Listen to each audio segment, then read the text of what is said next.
Welcome to Dark Crime Story, where we uncover the most unsettling and mysterious criminal cases.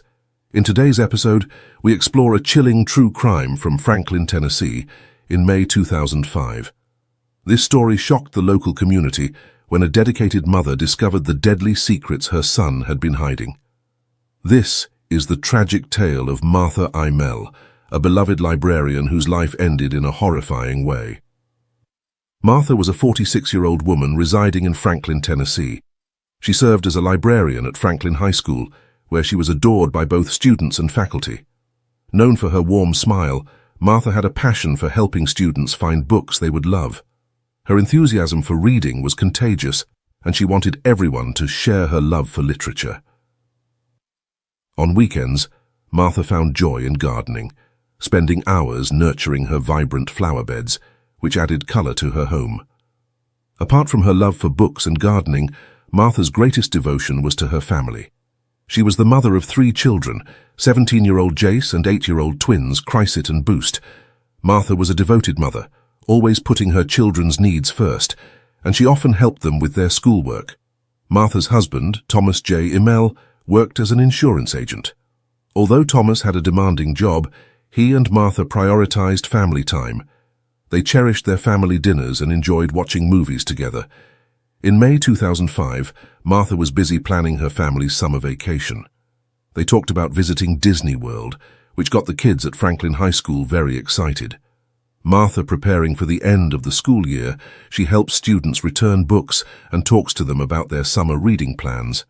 Martha organizes a book fair to encourage students to read during the summer, which her colleagues admire. Martha's friends describe her as kind and caring. She always takes time to listen to others and offer to help. She is someone who draws people together. Her home is often a gathering place for friends and neighbors. Martha loves to host barbecues and garden parties, where she serves homemade dishes and shares gardening tips just days before passed away. Martha was so happy and excited about the future that she talked about growing new flowers in her garden and planning a family trip to Disney World in the summer. Her tragic death was shocking. To all who knew her, leaving a void in the community that loved her so much on May 18, 2005, the weather in Franklin, Tennessee was clear and cool, perfect weather for a while. Outdoors on around 7:30 a.m., Thomas Drell, Martha's husband, reports her missing. Martha didn't come home from work the day before. Thomas was worried that she had disappeared without saying anything that afternoon. Ryan Jenkins, a local hiker, decided to go for a walk in nearby Franklin Park, a popular spot for people to enjoy the day, enjoy nature with many trails and picnic areas. When Ryan was walking along a deserted road, he noticed something unusual. As usual, he saw a shape lying in the bushes on the side of the road. Curious and a little worried, came closer to see what it was.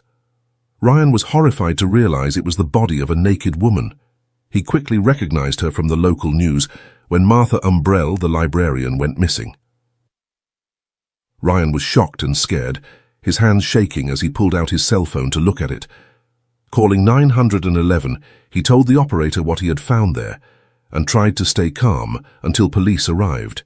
The community was shocked by the news of Martha's death.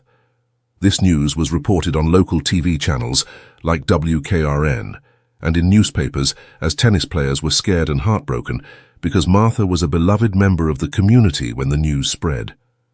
Media, more details about the investigation emerged, but the exact cause of Martha's death remained unclear. At that time, everyone anxiously waited for more information from the police when the police arrived.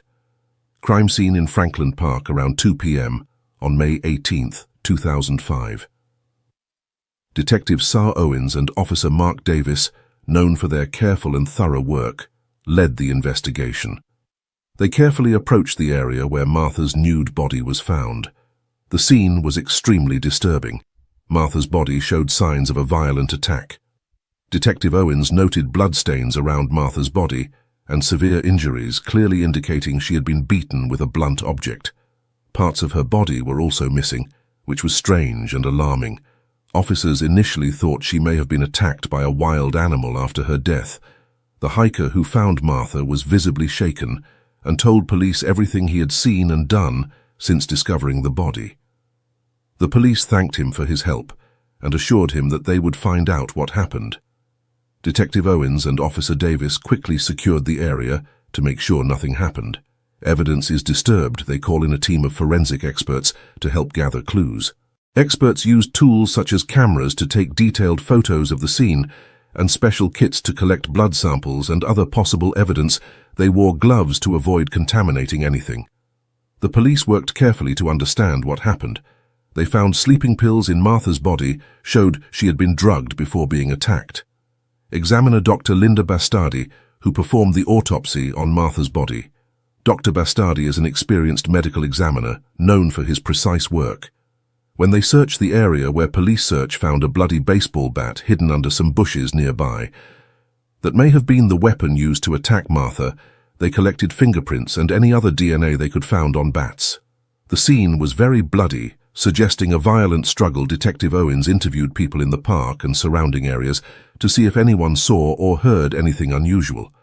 Strange noises in the evening, but didn't think much of it. By the time these tidbits of information were added to the growing profile of the case, local news, including television stations like WKRN and newspapers like Tennis, Shin reported extensively on the case.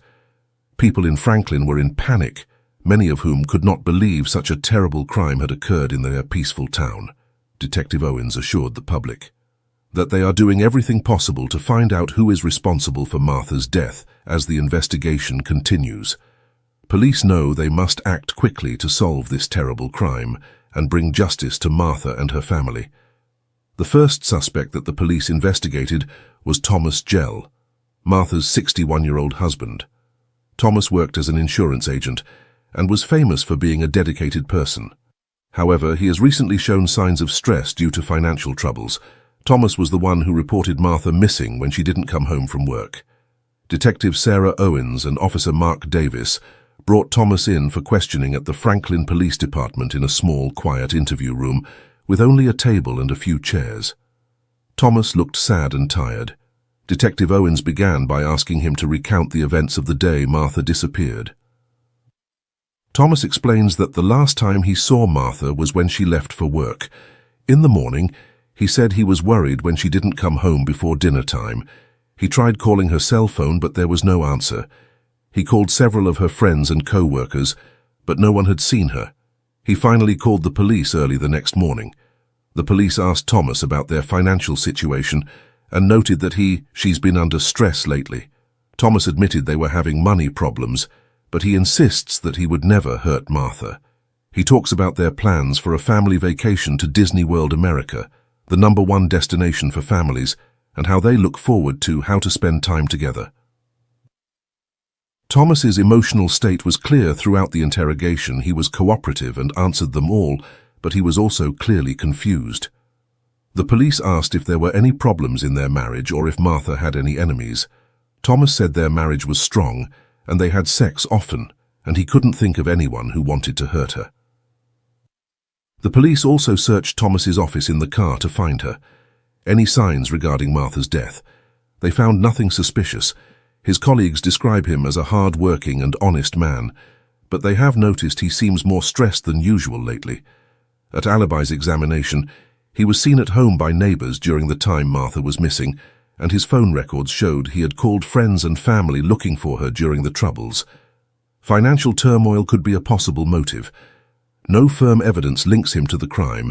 As the investigation continues, Thomas remains a person of interest, but police need more evidence to establish his involvement in the search for the killer. Martha continued as the police considered other potential suspects. The second suspect the police investigated was 27-year-old Samantha Riley, Martha's former co-worker at Franklin High School. Samantha was known for her strong will and outspoken personality. Martha was seen arguing with her a few days before her disappearance, which led to speculation about a possible motive for Detective Sarah Owens and Officer Mark Davis bringing Samantha in to investigate. Interrogation at the Franklin Police Department. Samantha arrived looking nervous but identified the interview room as the same small, quiet space where they had interviewed Detective Thomas Owens began by asking Samantha about her relationship with Martha. Samantha explained that she and Martha had worked together in the school library for several years and used to get along well, but recently things had become tense. Samantha claimed that Martha had begun sexually harassing her with lewd comments and touching her inappropriately, and that she feared she might lose her job if she reported it. The argument revolved around this harassment when asked where she was on the day Martha went missing. Samantha said she went home after work and stayed there. She lived alone in a small apartment nearby. The police checked her alibi, but of course no one could confirm that she was home that evening, Detective Owens asked. Samantha wondered if she had anything to do with Martha's death. Samantha becomes defensive and emotionally denies any wrongdoing. She said she was sad about the harassment, but would never harm Martha. Samantha's reaction was a mixture of anger and fear that she felt. Being unfairly accused because of the harassment she experienced, the police also searched Samantha's apartment for any signs of involvement in the crime. They found no evidence linking Martha to her death. However, they did find notes from the school about a harassment complaint that supported Samantha's story. Their arguments, Samantha's colleagues were also interviewed, and some mentioned that she and Martha, known for their earthy sense of humor, had frequently made more insensitive comments. But no one believes Samantha is capable of such violence. They described her as a passionate but kind person who often stood up for herself and others, despite a lack of concrete evidence. Police continue to consider Samantha a suspect due to recent altercation with Martha. As investigation moves forward, police continue to search for more clues. Samantha's case remains open but with no solid evidence. Police need look at other potential suspects to solve the mystery of Martha's tragic death on May 21, 2005. The weather in Franklin, Tennessee was warm and sunny around 10 o'clock. Detective Sarah Owens received a call. Call from Officer Mark Davis about new evidence in the case of Dr. Dam Linda, who happens to be the runner-up champion, found something unusual while running in the woods near Franklin Park. She often runs into morning, and knowing the area, Linda discovered a torn piece of clothing in a small metal box hidden under some leases. She immediately called the police, recalling Martha and Brell's murders, and Detective Owens and Officer Davis quickly arrived on the scene. They thank her for her help and begin examining for new evidence the tattered piece of clothing that matches the outfit Martha was wearing the day she disappeared inside the metal box. They found some handwritten notes and some strange drawings. The notes appear to be written by someone in distress, where they mention feeling trapped and wanting to escape. The dark and disturbing drawings show scenes of violence and strange symbols. Detective Owens carefully packaged the evidence and brought it back to the police station for further analysis. They brought in a handwriting expert to compare the notes with handwriting samples of people close to the case. Expert concluded that the notes were written by J.C. Umbrell. Martha's 17-year-old son made a significant discovery. Jace had struggled with severe psychological problems, often experiencing intense hallucinations and delusions due to marijuana addiction. Martha discovered his obsession with cannibalism and tried to help Jace get the help he desperately needed, but faced resistance from insurance companies and service providers, healthcare. The police decided it was time to question Jace again, this time more thoroughly. The third suspect the police investigated was 17-year-old Jai Umbrell Martha. Eldest son Jace was a high school student at Franklin High School where his mother worked. His behavior had recently become more erratic, and his family knew he frequently suffered from intense hallucinations and delusions, made worse by the chain-smoking Detective Sarah Owens and Officer Mark Davis, brought in during questioning at the Franklin Police Department interview room. The same small, quiet space used before Jace appeared nervous and confused, fidgeting in the detective chair. Owen began by asking Jace about his relationship with his mother. Jace describes Martha as a loving and caring mother who has always tried to help him. He says she is the only person who understands him and is always there for him. However, he also mentioned feeling a lot of pressure and stress trying to meet her expectations, and his own mental health difficulties when asked about the day his mother went missing. Jace's was scattered and inconsistent, he mentioned, spending all day at home smoking weed and playing video games. The police found his alibi weak and unconvincing. They decided to ask more about internet activity. Jace recently admitted to being part of an online community that discussed cannibalism and other dark topics, saying he was drawn to these discussions because they made him angry. He feels understood and brings a sense of belonging. Jess's behavior during the interrogation was a rag. Sometimes he seemed calm and detached. Other times he was clearly agitated and upset. The police also searched Jace's room to find more evidence. They found disturbing drawings and notes similar to those previously discovered. These drawings show scenes of violence and strange symbols. The notes reveal Jace's deep psychological pain and his fascination with cannibalism among his belongings. They also found a bloody baseball bat that had crushed the weapon used in Martha's murder. Detective Owens asked Jace directly about his involvement in his mother's death. Jace initially denies any involvement, but then makes an unforgettable statement: "My mother tastes like lunch." This shocking statement confirmed the worst of the police's years of fear. Jace not only killed his mother, but also ate her, believing it would give him strength and wisdom with his confession. The police have enough evidence to charge Jace with his mother's murder. Served to Martha and her grieving family on May 23, 2005, the weather in Franklin, Tennessee was overcast with a light drizzle, but police are now certain that J.C. Imel's 17-year-old son Martha is responsible for her murder. Jess's confession, combined with evidence found in his room, painted a clear picture of what happened. Jace believed that eating his mother would give him strength and wisdom, hers. This delusion stems from his marijuana-induced psychosis and is fueled by an online community glorifying cannibal detective Sarah Owens and Officer Mark Davis's decision to arrest Jace. They arrived at Imel's house around 11 o'clock. Jace was in his room listening to M and playing Grand Theft Auto when the police knocked on his door. Cassie looked dazed and confused. Detective Owens informed him that he had been arrested. For the murder of his mother, Martha Imel Jace did not resist arrest.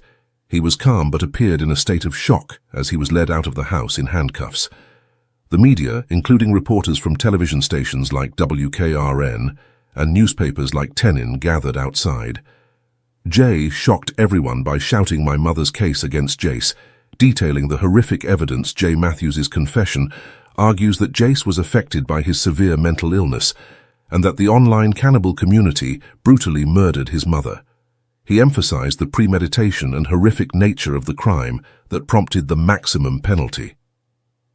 Defense attorney Rachel Breezy Kelly, a 38-year-old lawyer with a calm demeanor and a reputation for defending the troubled teenager, represented Jace, arguing that Jace's actions were the result of serious mental illness and marijuana-induced psychosis.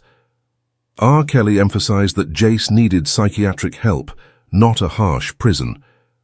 She presented evidence about Jace's long history of mental health problems and that his mother's attempts at treatment were stymied by insurance companies and healthcare providers. The jury deliberated for 3 days before returning with a verdict. On September 15, 2005, they found Jace I.M. Brell guilty of first-degree murder.